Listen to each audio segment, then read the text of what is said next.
asalaamaaleykum gars yi na ngeen def maa ngi leen nuyu di leen ziar leen fàttali yéen seen canal Galsen Tube le canal des youtubeurs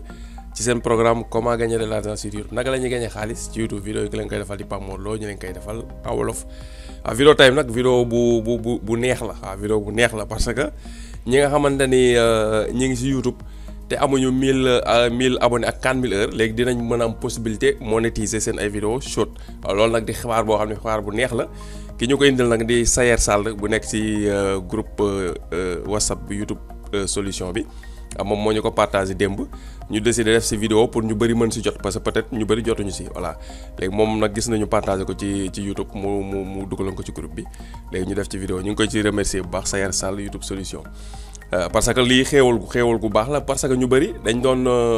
nekk ci YouTube xam nga di xaar pour am 1000 abonnés 4000 heures loolu léegi day jël temps. am na ñoo xam mën nañu def 1 an ñi mën nañu def 2 ans ça dépend ci type vidéo yi ngay def mais léegi comme short nag fond short bi YouTube yaatal na ko noo xamante ni maanaam moo gën a yomb nga fayee ko ci que nga fayee ko vidéo TikTok waaw moo tax képp ko am da ngay seetaan vidéo bi te nga doon def sa vidéo yu bëri TikTok maa ngi lay conseiller vidéo boo defeti soo ko dugalee TikTok tam dugal ko YouTube waaw parce que comme YouTube short bi moo gën a yomb nga fayee ko ci que fond TikTok bi parce que fond TikTok ba léegi am na ay tuuti complication mais YouTube bi moom produit Google la sérieux na te da ngay fayeeku la c'est sûr voilà kon daal maa ngi leen ci encouragé bu baax a baax waaw ko ci seetaan vidéo bi te nga doon def TikTok di ci rey sa bopp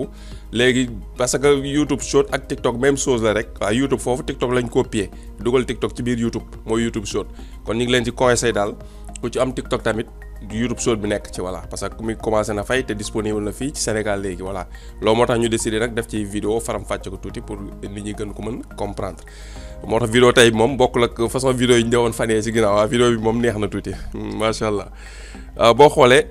lu mu ñu defal fii def ñu nag ba léegi vidéo short yi YouTube short bi bokk ba léegi mi ngi version bêta boo ko déggee rek mooy lu YouTube di defar la te pareegul ba mu mel ni mu ko bëggee comprendre nga foo gisee bêta rek loolu la YouTube studio boo fàttali ko am nay jamono ñu defoon YouTube studio version bêta boobu ñu ngi koy defar pareegul bi mu paree 100% bañ def ci yëpp Creator studio ñu supprimer ko yi nga tuddutul bêta mais YouTube studio la tudd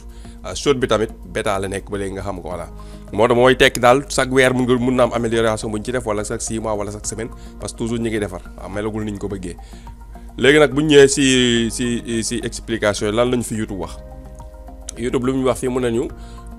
le fonds YouTube Short qui s'élève à 100 millions de dollars est destiné à récompenser le dévouement des créateurs qui réalisent des shorts originaux et créatifs pour la communauté YouTube mu ne maanaam 100 millions de dollars yi ngeen moom lañ teg pour di ko jox youtubeurs yi dugal ay vidéo short la maanaam coono bi ñuy daj ci dugal ay vidéo short yoo xam ne daa am originalité mi ngi ni ay short originaux yoo xam ne dafa am tam créativité voilà di ko dugal pour communauté YouTube bi ñoom la ñuy jox ndàmpaay boobu voilà bu defal ñu fii lu ci topp mu ne ñu chaque mois nous contacterons des milliers de créateurs pour leur signifier qu'ils peuvent prétendre à un bonus short weer wu nekk dinañ contacter ay junni nit maanaam wax leen ni maanaam am nañ ci fonds short bi pour ñu laaj ko voilà loolu nag xam naa dañ ci détaillé parce que am na sew bu am foofu bokkul ak tamit monétisation AdSense am na tuuti différence voilà léegi mu wax ñu fii pour avoir le droit à un bonus du fonds short bi nag soo ci bëggee am léegi nag conditions yi nag ñoo nekk ci suuf fi nga war a nekk ak li nga war a def ak et cetera mu ne la chaîne doit avoir mis en ligne au moins un short éligible au cours des 180 derniers jours il faut chaîne bi lu mu tuuti mu bañ a toog lu yées téeméeri fan ak juróom-ñett fukk muy 180 jours yoo xam ni dugalul vidéo 180 jours nag boo ko déggee moom mooy lan mooy 6 mois waaw mooy 6 mois maanaam chaîne bi du toog lu ëpp 6 mois te dugalul benn vidéo short soo toogee lu ëpp 6 mois dugaloo vidéo short waaw sa chaîne éligible pour vidéo short comprendre nga voilà loolu mu bëgg mooy gars yi di dugal chaque jour voilà léegi mu defañ suuf lu ci topp elle doit respecter le règlement de la communauté les règles concernant les droits d'auteur et les règles de monétisation YouTube lii boo ko gisee nag mooy lan mooy fi mu ñu defal fii short éligible voilà éligible il faut nga dugal short ci juróom-benni toogoo lépp juróom-benni weer te dugaloo vidéo short ba pare il faut nga dugal short boo xam ne short bu éligible la short bu éligible mooy lan mooy short boo xamante ni dafa respecter règlement de la communauté respecter règles concernant les droits d'auteur mbaa les droits d'auteur rek respecter règles yi nga xam ne moom lañ teg ci monétisation voilà parce que ñetti règlement yëpp il faut nga respecter ko loolu mooy tekki vidéo short du vidéo à part vidéo la seulement vidéo bu matul 1 minute la nga dugal ko section short ay viewam di mën a bëri loolu te amul monétisation AdSense YouTube di la ci fay ci bonus short waaye nga jàppe ko vidéo la comme vidéo yi mën nañ def réclamation droit d'auteur mën nañ def règle de la communauté mën nañ si indi problème yooyu mën na si am nga bàyyi ko xel voilà. loolu ñu bëri nag dañuy defee vidéo short moom vidéo short la yorewul ak vidéo normal te lii règlement yi ñuy appliqué ci vidéo yi yeneen normal yépp lañ ci appliqué waaw loolu tam ñu bàyyi ci xel bu baax a baax léegi mu wax ñu suuf les chaînes qui mettent en ligne des contenus avec des filigranes ou des logos de plateformes de réseaux sociaux tierces, des contenus non originaux comme des extraits non modifiés de films ou de séries TV ou des vidéos provenant de chaînes d'autres créateurs ne sont pas éligibles. Voilà, si nga lu mu ñu wax fii tam waaw jar naa leeral mu ne gis nga chaînes yi nga xam ne dañuy dugal ci YouTube ay vidéos yoo xam day am ay filigrane mooy nga nuñ koy gën a expliquer mu gën a simple mooy ñuy jële vidéo TikTok nga jële vidéo TikTok dugal ko YouTube kuy seetaan vidéo bi logo TikTok boobu di clignoter noonu ne ci fàng comprendre nga loolu mooy filigrane mooy xàmmeekaay boo xamante ni réseau yi dañ koy def ci seen vidéo yi nga dugal vidéo boo xam ne am na xàmmeekaay buy wane ni ci beneen réseau nga ko jëlee yaa ngi ko jële Facebook wala Instagram wala nga jële ko TikTok waaw te xam naa sax TikTok moo ciy gën a kii moo gën a tax YouTube di wax voilà ngeen bàyyi ko xel vidéo booy jëlee TikTok fexeel ba logo TikTok bi bu mu ci génn c'est très important voilà mu defal ñu fii ji nga mooy filigrane ou des logos de plateforme de réseaux sociaux mooy comme li ma leen expliqué léegi la mooy stop mu ne des contenus non originaux maanaam contenu yoo xamante du contenu yoo xam ni am na originalité YouTube da koy détecté lu bëri ci biir YouTube comprendre nga loolu mu waxal ñu comme des extraits non modifiés de film nga dem coppati dara ci benn film def ko short voilà wala ci benn série TV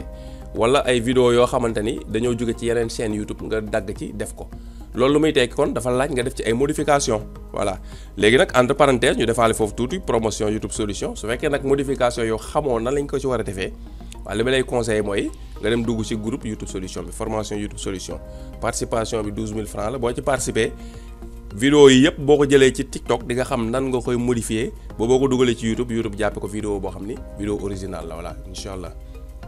léegi ñu eggali la ñuy wax fii mun nañu les créateurs résidant aux États-Unis doivent avoir au moins 13 ans maanaam ku nekk États-Unis bëgg a bénéficier ci fonds SOD bi minimum di nga am 13 ans les autres doivent avoir atteint la majorité dans leur pays su dee nag nekkoo États-Unis yow sa dëkk âge bi nga xam ne moom la ñuy commencer def majorité il faut nga am âge boobu bu dee Sénégal kon il faut nga am 18 ans voilà comprendre que parce que fii 18 ans la ñuy nekk majeur voilà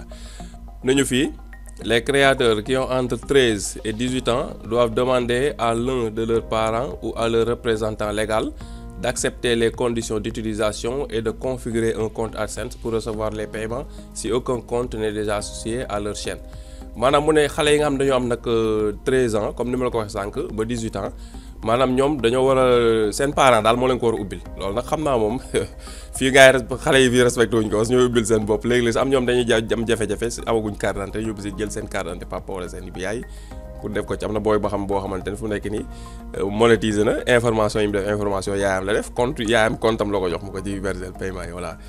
parce que tamit loolu ngay mooy moom ngay mën a contourner des fois règlement yi voilà mu def tamit maanaam xam loolu lu si am solo mooy moo war a accepter tam condition règlement AdSense yi pour nga ubbi compte AdSense pour mën a recevoir paiement yi nga moom lañ lay envoyé comprendre nga voilà parce que il faut ci compte AdSense lañ lay envoyé paiement yi soo amul compte AdSense da nga war a créer compte AdSense moo tax léegi ak système SOD bi soo éligible di nga am possibilité créer compte AdSense sans nga am 1000 abonnés ak 4000 euros voilà léegi ñu wàcc ci suuf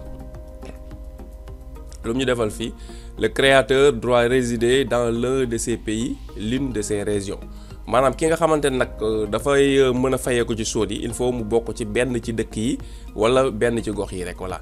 loolu nag xam nga Sénégal bokk ci woon léegi nag dugal nañ ko ci moo ngi nii Sénégal moo ngi nii voilà Sénégal moo ngi nii léegi mën na bokk ci li nga xamante mooy vidéo SOD yi xaar ñu vérifier parce que comme chaîne bi bari ñu koy suivre ñoom dañuy nekk Mauritanie wala Gambie ñu xool M yi ana M yaa ngi nii ñu xool ba xam Mauritanie bokk na ci Martinique Mauritanie noo bokk si ñu xool Gambie G non Gambie tam gis nga ko fi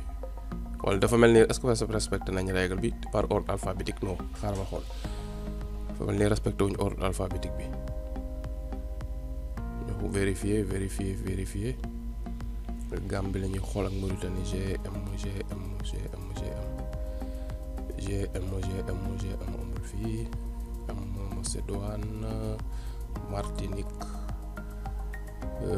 Maroc, Guinée voilà Nouvelle-Guinée la Polynésie Nouvelle-Guinée la bokk nag Guinée bi Gambie même Guinée tam waroon nañ ko mën a xoolaal parce que am bëri ñu suivre chaîne bi ñoom ñi ngi Guinée mais malheureusement dafa mel ni dëkk yooyu éligible la guñu voilà parce que gisuñu ko fi voilà. waaw wala boog su ma rëccul après daal tableau baa ngi nii lien page bi dinaa ko def ci suuf vidéo bi muy lien bi ngay njëkk a jot waaw koy seetaan vidéo bi bëgg te nekkoo Sénégal bëgg a vérifier ce pays nga cliquer ci lien bi nga dem vérifier parce que mën naa comme damay lire bu gaaw mën na ma sotti ko voilà mais gisuma ko fi voilà. léegi ñu dem ci suuf li ci topp voilà léegi mu defal ñu fii une chaîne n'a pas besoin de monétiser ses contenus sur YouTube pour être éligible maanaam soxlawul ngay bokk ci programme monétisation bu YouTube bu normal bi mooy 1000 abonnés 4000 heures yi pour sa chaîne éligible pour SHOT déedéet. Les créateurs qui font partie du programme partenaire YouTube et les chaînes affiliées à un réseau multi-chaînes sont également éligibles maanaam ñi nga xamante ni maanaam ñi ngi monétiser ba pare ñoom tam nekkul ni monétiser lañ rek dañ leen di bloqué ci SHOT déedéet yaa ngi monétiser normal yi ci YouTube yaa ngi gagné sooy dugal ay SHOT tam mun nga gagné waat ci bonus SHOT yi voilà ñi nga xam tam ay réseau multi-chaînes ñoo leen di gérer tam mën nañ am ci SHOT yi fii dañ ci def ci benn taxaw seetlu tuuti entre parenthèses comme ni ko Ousseynou Gueye di waxee réseau multi-chaînes yi ngeen di dégg mooy des fois ay nit yu lay contacter ne la non sa chaîne bi dañu gis dafa am solo am na mën nañ la yóbbu niveau boo xam ne moo ëpp niveau bi nga nekk nga am plus de visibilité ay vues ay nangam ñooñ nag boo du ma ne boo dof-dofloo sax boo defee erreur ba jox la sa chaîne bañ gérer ko monétisation bi dootoo ci am accès dootoo ko contrôler ñoom ñoo koy contrôler 100% boo duggee sa YouTube Studio cliquer monétisation li fa doon génn normalement yaa ko gérer yow dootoo ko gérer ñoom ñoo koy gérer te contrat yi ñu lay defal ñaare li ñu ciy def doo ko xam léeg-léeg ñu defal la contrat 2 ans wala 5 ans fii ak contrat boobu jeexul mënoo génn ci système boobu contrat bi day jeex sa léeg-léeg pour nga génn ci ñekk jafe-jafe parce que YouTube da leen a xaw a jox da leen a may doole multi-chaînes yi ay sociétés yu mag lañ yoo xam ni da nga leen di jox sa YouTube ñu gérer la ko ñoom di defal promotion bi ak yooyu mais ñooy gérer monétisation bi li ngay fayee ko nag ñoom ñoo koy encaisser après am lu ñu la ciy jox am ñoo xam nag bi lii di soog a fël ñu bëri comprendre ñu ndax defe nañ ni maanaam comme yow boobu dañ la doon wax même soo amul 1000 abonnés 4000 heures ñoom soo duggee ci seen réseau dinañ fexe ngay monétiser di gagner comprendre nga effectivement waan nag maanaam dañoo laxas jaan ci mbir mi voilà compte bi des fois lu leen neex lañ la si jox yow doo xam exact li nga am dëggantaan ba pare soo demee bëgg ci génn doo ci mën génn actuellement am na benn du ma tudd sax benn waaye boo xam ni ku yor chaîne bu mag a mag la waaw sénégalais la mais chaîne bi ay naar la ko joxoon ñu gérer ko comme noonu ay réseau multi-chaîne lañ yor mais ñoom yi ñu ko gérer actuellement nii mu ngi ci bëgg a génn mënu si génn te fu mu nekk ni ñooy toog rek des fois rek envoyé ko benn montant ne ko loolu la chaîne bi gagné te man wóor na ma ne chaîne bi li muy gagné ëpp na li ñu koy jox comprendre nga voilà moo tax loolu entre parenthèse da ngeen bàyyi ko xel réseau multi-chaîne chaîne YouTube yaa ko créé yaa ci def ay vidéo yaa ko monétiser gérer ko sa bopp waaw man loolu laa gëm voilà entre parenthèse na nag ñu continuer qu'est-ce que le fonds SHOT mu defal ñu fonds SHOT mooy lan nag explication yi fii lay commencer nag léegi ñu cliquer fii lu mu ñu wax fii chaque mois nous informons des milliers de créateurs de SHOT qu'ils peuvent réclamer un bonus du fonds SHOT en fonction des performances enregistrées par les SHOT de leur chaîne au cours du mois précédent loolu nag maanaam comme monétisation AdSense bi rek maanaam sa SHOT yi li ñu gagné ci 1er janvier ba 31 janvier maanaam ci février bi lañ lay koy informer pour nga mën ko retirer voilà. Cela vaut pour le mois de leur publication mais aussi pour chaque mois durant lequel ils enregistrent des vues maanaam mais nag comme monétisation YouTube ni muy fonctionner nekkul ne vidéo SHOT bi dugal nga ko gagné na ci weer bi yeneen weer yi du gagné day continuer rek vues yi mu am ci weer bu nekk rek da nga koy gagné ci weer bi si topp noonu la ak SHOT bi lu mu yàgg-yàgg voilà. Il n'existe pas de seuil spécifique à atteindre pour pouvoir prétendre à un bonus maanaam nag amul benn fu ñu la limité ne la maanaam il faut nga am 1000 vues wala 50 vues wala 100 vues wala nangam pour mën a am ci bonus boobu déedéet waaw bonus bi tam montant bi du montant fixe tamit ay YouTube ñooy xool selon say performance ak li ñu lay jox voilà. Le niveau de performance exigé peut varier d'un mois à l'autre en fonction de plusieurs facteurs dont l'emplacement de vos spectateurs et la progression globale des SHOT maanaam nag sa show yi maanaam vue yi ñuy am ak seen li nga xam ne mooy performance yi ñuy am dayo bi ñuy am maanaam mën na wuute ci weer bi ak weer bi mën na yéeg weer bee mu wàcc parce que mi ngi dépendre rek voilà ci sa show yi fan lañ leen seetaan ñan moo leen seetaan ak ñaata lañ leen seetaan loolu nag ay facteurs yoo xam ne yow mi moom vidéo show yi amoo ci benn maîtrise voilà comprendre nga loolu YouTube moo ko gérer comprendre noonu lay demee. Les performances des shows de votre chaîne sont examinées tous les mois ce qui signifie que même si vous n'êtes pas éligible à un bonus ce mois-ci vous le serez peut-être le mois prochain maanaam nag vidéo show di nekkul ni weer bi kenn fayu ma dara éligible ma YouTube fayu ma dara rek weer bi stop du ma fayeeku déedéet YouTube moo xool rek weer bi mën nga bañ a éligible mu xool ni waroo fayeeku doo fayeeku weer bi stop mu gis ni la war nga fayeeku mu envoyé la paiement waaw noonu lay demee waaw léegi ñu xool beneen bi stop voilà bi stop lu mu wax important fii nag remarque bu YouTube di def la Google ne vous enverra jamais de messages non sollicités pour vous demander votre mot de passe ou d'autres informations personnelles avant de cliquer sur ce lien. Vérifiez que l'email provient d'une adresse youtube.com ou google.com lii nag affaire ñiy pirate la YouTube da ko fi def entre parenthèse pour nit ñi gis ko day fàttali mu ne nag nga bàyyi xel bu baax YouTube du la envoyé mukk message di la laaj sa mot de passe ak say informations personnelles parce que YouTube xam nañ ko ba pare moo tax bi nga ubbee compte sa lépp li nga def ci biir YouTube xam na ko ak Google moo tax ñoom dañu la envoyé email di la ko laajaat bépp email boo jot ñun la dañoo soxla nga cliquer fii sa mot de passe da nga kaa fàtte dugalal fii sa information nangam jàppal ne du ñoom te boo bëggee xam ne ñoom loolu ñoom yomb na email bi nga xam ne moo la envoyé message bi vérifier ba xam dafa jeexe @youtube.com wala dafa jeexe @google.com parce que lii kenn mënu koo modifier wala nga créé waat ko parce que ñoom def nañ ko ba pare site internet bu ñu ko xasee créé ba mu nekk nangam.com kenn mënu koo doubler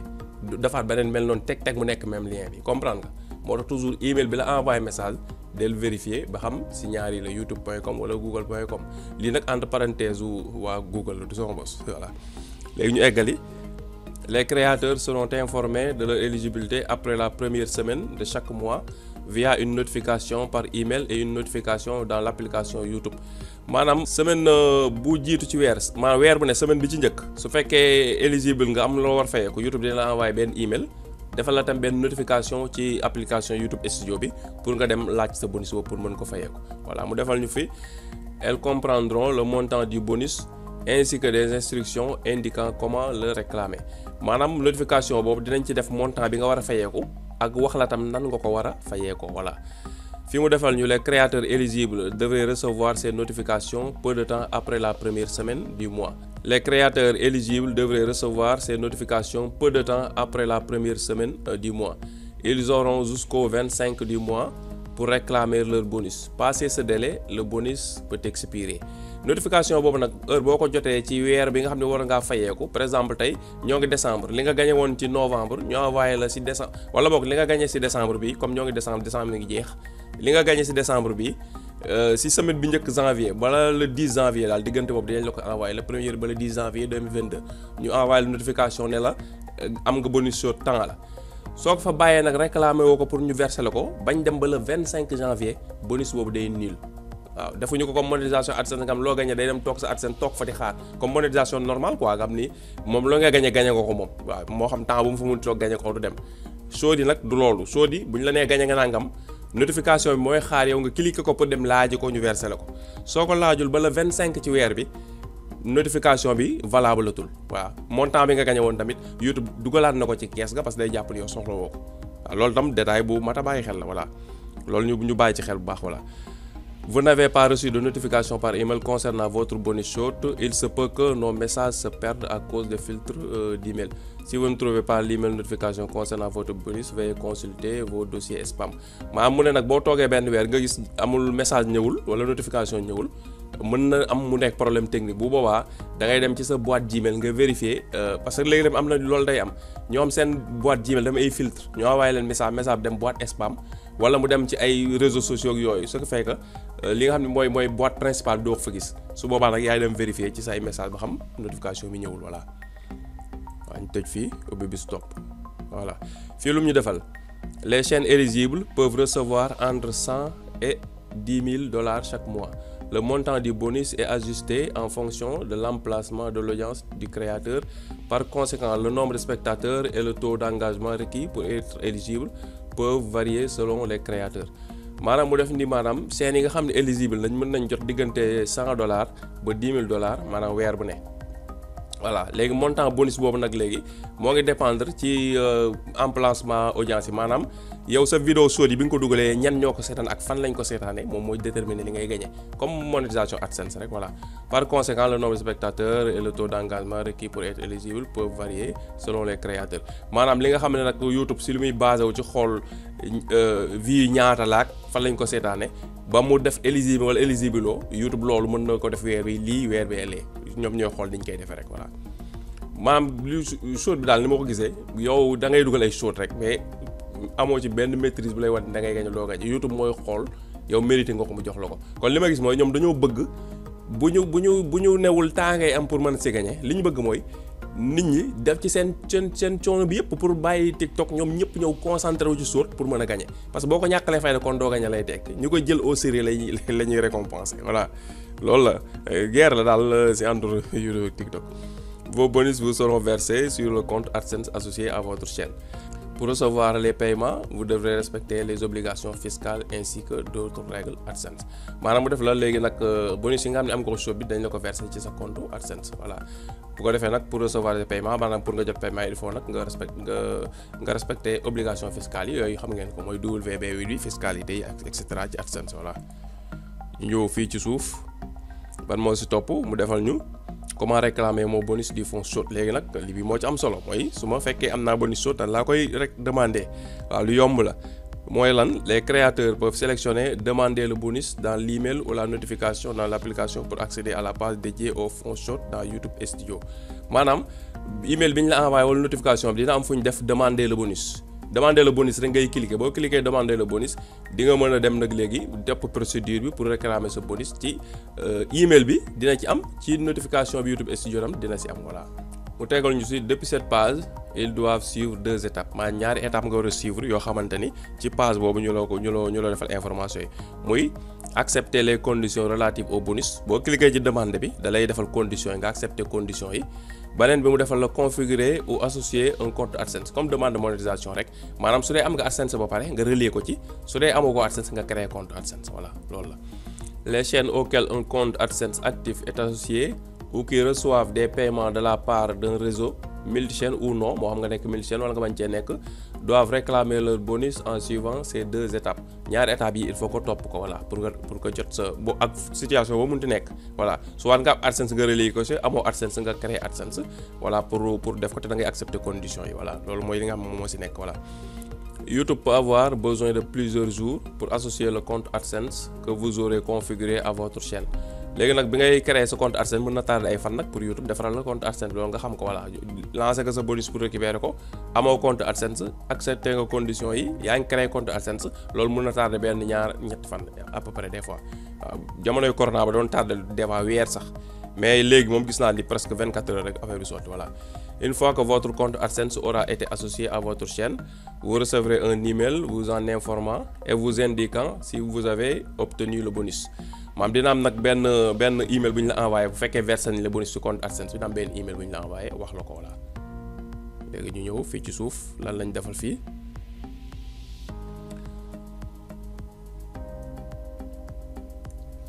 Comment recevoir mon bonus avec AdSense léegi nag nan laay defal sama bonus boobu ñu versel ma ko AdSense. Pour réclamer un bonus et le recevoir, les créateurs éligibles doivent s'assurer qu'un compte AdSense actif est approuvé et associé à leur chaîne. maanaam pour nga jot sa bonus boobu nag il faut mu nekk compte AdSense bu actif boo xam ni kenn tëju ko moom moo lëkkaloo ak sa chaîne. Si vous avez déjà un compte AdSense, vous recevrez le bonus en même temps que vos autres revenus YouTube mensuels. su fekkee nag da nga am compte AdSense ba pare relier nga ci nga xam ne bu ñu la ko versé ci AdSense bi nekkul automatiquement rek dañ la koy yónnee dafay toog ànd ak sa xaalis normal bi ngay gagné ci AdSense ba heure bi nga war a jot paiement yi muy le 21 ngay soog a jot sa paiement noonu lay demee voilà. mu defal ñu fii configurer un compte AdSense pour la première fois bu fekkee nag koo xamante ni maanaam daf ko amuloon di configurer si vous êtes éligible à un bonus short mais que vous n'avez pas de compte AdSense maanaam yow gis nga ni daal yaa ubbi nga seen YouTube yaa ngi am 100 abonnés exemple tey mais ay short rek nga doon dugal YouTube defal la sa short kat am na bonus bu mu gagné léegi nga bëgg nag fayeeku bonus bi moom lii explication bi yow la concerné voilà boobaa nag léegi te fekk mu soo am compte AdSense YouTube bu bees rek nga yore voilà nous allons vous aider à en créer un. YouTube nen dinañ la guider pour nga créer compte AdSense. Dans l'email ou la notification affiche dans l'application, sélectionnez demander le bonus. Fi ñu def demander le bonus foofu ngay cliquer voilà pour accéder à la page dédiée aux fonds chauds dans YouTube Studio. su ko defee dina la indil page bi nga xamante ni moom nga war a laaj sóori ci YouTube Studio. soo ñëwee ci YouTube Studio nag mu defal la sous étape 1 bi sélectionnez commencer nga cliquer commencer pour accepter les conditions relatives au bonus. bu ko defee ñu defal la conditions yi comme condition monétisation AdSense rek accepter conditions yi. deuxième étape bi mu defal la mu ngi nii sous étape 2 sélectionner commencer nga cliquer ba léegi waat commencer fi ñu bind commencer pour créer votre compte AdSense pour na nga commencer créer sa compte AdSense comme ni nga koy créer normal voilà. Lorsqu'il vous est demandé si vous disposez déjà un compte AdSense sélectionnez non su fekkee dañ laa laaj foofu booy bi compte AdSense xam nga yow wane woon nañ ko ci monétisation après am naa boo ko toppee di nga ko xam sooy créer AdSense tout lay demandé ndax am nga compte AdSense wala ndax amoo compte AdSense wala ndax wóoru la su boobaa da ngay def ni amoo compte AdSense bu ko def loolu ngay def pour nga créer voilà. léegi nga après nga cliquer j'aimerais en créer un nga cliquer foofu pour créer léegi la moo si topp quatrième étape bi sélectionner continuer pour accéder à AdSense nga cliquer continuer dina la yóbbu ci beneen page boo xam ne pour créer compte AdSense bi la. sélectionner le compte Google à utiliser pour vous connecter à AdSense léegi compte bi nga xam bu fekkee da nga yor ay adresse Gmail yu bëri yaay tànn adresse Gmail bi nga bëgg a créer AdSense bu dee Gmail yu bëri nga connecté ci Google bi Gmail yooyu mën nañ génn su nekk sa benn Gmail rek moom kese mooy feeñ waa nga bàyyi ko xel.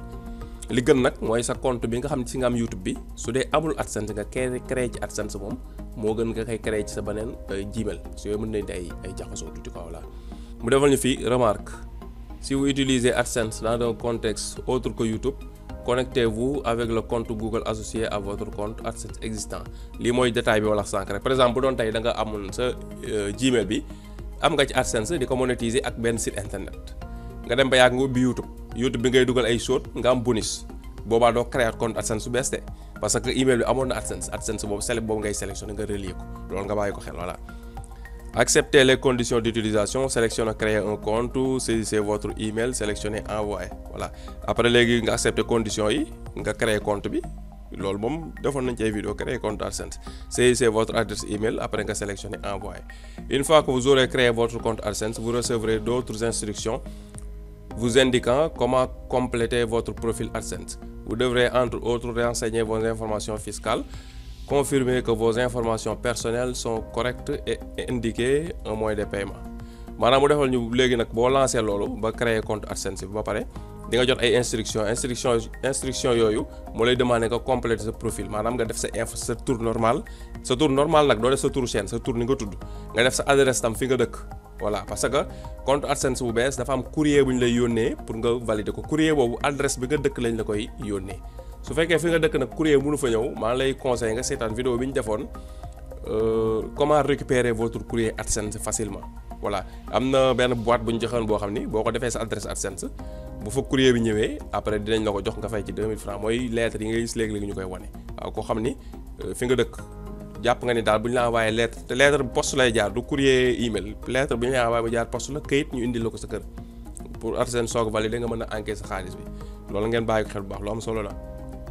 Vous devrez entre autres renseigner vos informations fiscales sa information yooyu nag ci biir AdSense bi ko koy defee defoon nañ ci vidéo information fiscale yi ni nga koy remplir ci biir AdSense voilà léegi point bi tëj ko xool ñëw ci dernier point bi voilà. Dernier point bi lu mu ñu defal fii quand vais-je recevoir mon bonus du fonds chaude léegi nag sama xaalis boo ma gagné chaude ba laaj ko nag kañ laa ci jot voilà mu defal ñu les créateurs éligibles qui disposent d'un compte AdSense associé à leur chaîne peuvent s'attendre à recevoir leur bonus 4 à 6 semaines après l'avoir réclamé maanaam sa bonus boobu nag ginnaaw bi nga ko xamee ne laaj nga ko te éligible nga ba laaj ko ba ñu versé la ko mun nga toog diggante 4 semaines ba 6 semaines waaw pour jot ko waaw weer ba weer ak daanaka fukki fan lu fukki ak juróom à peu près voilà. Si vous n'avez pas associé de compte AdSense à votre chaîne vous serez invité à vous connecter à AdSense ou à associer un compte AdSense existant à votre chaîne li mooy li ñuy wax sànq da ngay su doon am nga AdSense da nga koy associer soo amul AdSense nag nga créer compte AdSense voilà. léegi mu defal ñu exemple bi muy joxe pour mu expliquer ko moo nekk nii léegi ñu defal ñu mois de janvier mi ngi nii par exemple tey comme ñu ngi décembre chaude bi léegi lancé woon na Sénégal janvier bi ñu def ko janvier 2022 moo gën a simple voilà. léegi ñu ngi janvier 2022 mu defal ñu les chaudes anciens et nouveaux des créateurs sont pris en compte dans les performances de leur chaîne pour déterminer s'ils peuvent prétendre à un bonus du fonds SHOT en février. léegi ñu ngi janvier 2022 yow kat mun nga tem nga ni man janvier 2022 bi kat dugalaguma si benn vidéo SHOT te kat vidéo SHOT yi ma duggoon yëpp maa ngi ko dugal si 2021 bi mu ne la loolu amu ci solo li ci am solo mooy ci 1er janvier ba 31 janvier sa vidéo SHOT yi seetaan gi ñu leen seetaan moo am solo dugal gi nga ko dugal amu ci importance seetaan bi ñu ko seetaan ci janvier bi loolu ngay mën a fayeeku nga bàyyi ko xel voilà mu ne moo xam SHOT bi dafa yàgg moo xam SHOT bu bees la seetaan gi ñu ko seetaan ci weer bi mu concerné loolu moo ci am solo. léegi mu ñëwul ñu fii nag def début février YouTube examine les performances des SHOT au niveau des chaînes pour le mois de janvier et informe les créateurs éligibles qu'ils peuvent prétendre à un bonus. léegi nag ñi ngi janvier 2022 xam jóge nañ fa ñi ngi février 2022 léegi nag ci fukki fan yu njëkk yi YouTube dina examiner sa janvier bi nga passé xool sa SHOT yi ñu fi seetaan yépp ba xam am nga bonus boo war a fayeeku su dee am nga bonus boo war a fayeeku mu defal la notification bi ci YouTube Studio envoyé la ko tamit ci li nga xam ne moom mooy sa boîte email wax la am nga montant boo war a fayeeku réclamer ko su ko defee nga réclamer ko léegi nag mu ñëw léegi ba léegi ñu ngi ci mois de février mi ngi nii le 25 février 2022 les créateurs éligibles réclament leur bonus ou celui-ci expire waaw xam nga comme ni ñu ko waxee fii léegi ñoo ngi début février YouTube envoyé na la de la yow kat am nga bonus SHOT par exemple 150 euros réclamer ko ñu jox la ko nga toog foofu nag liiroo ko amoo ci soxla bañ dem ba le 25 février te laajoo ko bonus bi expiré na YouTube jëlaat na ko versé waat ko ci kees ga te mënatoo see jot waaw noonu loolu la YouTube wax fii voilà parce que bokkul ak AdSense nga xam lu ñu la versé jeex na dafay toog yaa ko moom lii duggagul AdSense dañ la ko def nga réclamé woo ko seey na voilà le 25. léegi mu ñëwal ñu fii mars début avril maanaam ñu dem ba mars début avril voilà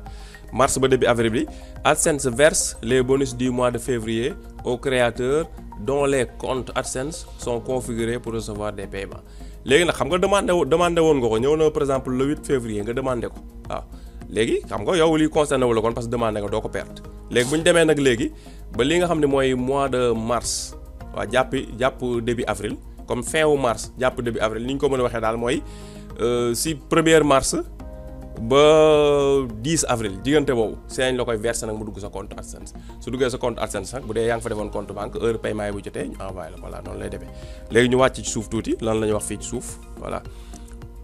les chaînes pour lesquelles un compte AdSense doit être créé devront patienter avant de recevoir leur bonus maanaam seen yi nga xamante ne dañoo nekkoon ci phase xam nga booy créer compte AdSense mën na tardé des fois ay fan fan yooyu nag il faut nga xaar compte AdSense bi créé wu pour ñu envoyer la xaalis bi loolu la bëgg wax fii voilà. les délais varient en fonction de la vitesse à laquelle le compte AdSense est approuvé et les informations de paiement sont renseignées maanaam ji nga mi ngi dépendre si ñaata temps nga toog pour ñu defaral la parce que compte AdSense léegi la nga demandé ko ñoom ñu xool chaîne bi ne la sa chaîne bi mënul am compte AdSense parce que respecté règlement condition AdSense yi nga bàyyi ko xel bu baax tam loolu wala day am ci compte yu bëri loolu la wax fii il faut compte AdSense bu créé ba pare ba nga def information renseigner information paiement yeeg yëpp ba pare léegi nag c'est lañ lay soog a verser bonus bi ci compte boobu voilà. ce processus peut prendre plusieurs mois et implique les actions suivantes maanaam mbir yooyu ni ñu war a toppante léeg-léeg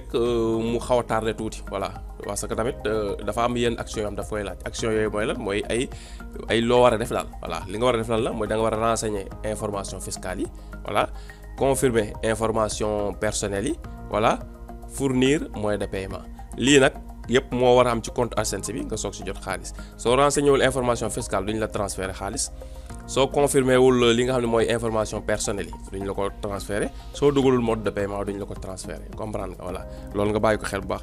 bi njëkk bi nag bii mooy WB8 mooy information fiscale yi loolu léegi obligatoire lay foo am ci compte AdSense mooy pour États-Unis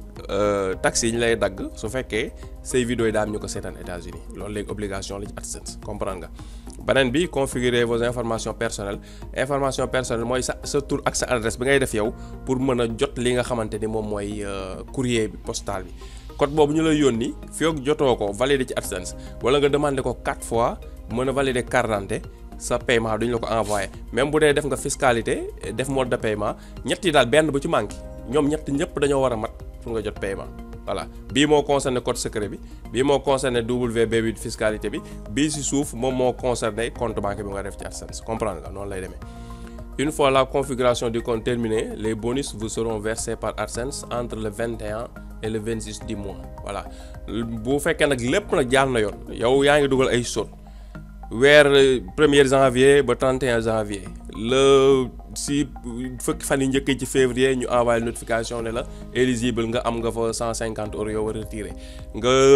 demander paiement bi avant le 25 si janvier bi parce que passé le 25 da nga koy perte fàttaliku nga demandé ko boo ko demandé léegi fekkoon am nga AdSense ñu versé ñu ne dañ la ko versé AdSense processus la pour mu dugg AdSense su dee amoon AdSense nga créé AdSense su pare dañ la ko versé processus la su duggee nag ci compte ba pare maanaam mi ngi ci biir AdSense bi nag léegi pour nga ñu envoyé la sa compte bancaire tam nga bàyyi xel il faut mu mat 70 € su boobaa nag bu ñu la koy transféré ñu ngi la koy transféré entre le 21 ba le 26 ci weer bu ne comme ni nga ko waxoon sànq nag ñi nga xam ne ñëpp nag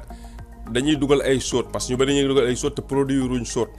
sóot nag ngeen bàyyi xel vidéo la comme vidéo yëpp waaw conditions yi tege ci vidéo yëpp moo tege ci sóot léegi soo bëggee nag di dugal ay sóot yoo xam ne day éligible normal pour nga ciy fayeeku te fekk yow da ngay jëlaat ci ay Instagram wala YouTube wala TikTok wala feneen di jël ay vidéo sóot di ko dugalaat da nga kaa war a def ay modification ba mu nekk ay vidéo yoo xam ni dafa original loolu nag am na formation bu ñu ci defoon bu tudd YouTube solution boo duggee ci canal Galsen Tube bi rek intro bi ñu def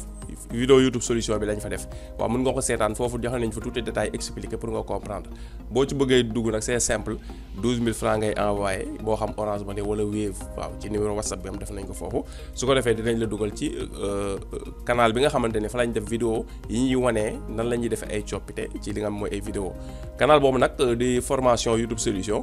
nekkul loolu rek fa nekk wane nañ fi tam yeneen yu bari soo amee problème mu am 4000 heures nan ngay def am 4000 heures vidéo sóoli nan nga leen mën a utiliser pour am abonné yu gaaw pour monétiser sa chaîne nan nga leen mën a utiliser tamit pour mën a am ay 4000 heures yu gaaw pour mën a monétiser sa chaîne yóbbu def nañ ci ay vidéo ak yeneen bonus yoo xam ne ñi ngi ci biir yoo xam ni waaw duñ ko wax nii ku ci dugg kese moo koy mën a gis am na tam groupe WhatsApp boo xamante ni ñi nekk ci formation bi rek ñoo fa nekk mu concerné leen léegi-léegi ñu fay partager ak di dimbalante suñu biir ci luy ñuy jëmale kanam ñun ñëpp ci liggéey bi moom lañ bokk muy YouTube kon vidéo bi fii lañ koy yemale ñu ngi leen di remercier seetaan bi ngeen ko doon seetaan di leen jox rendez-vous ba vidéo bii di ñëw incha allahu rabbi jërë ngeen jëf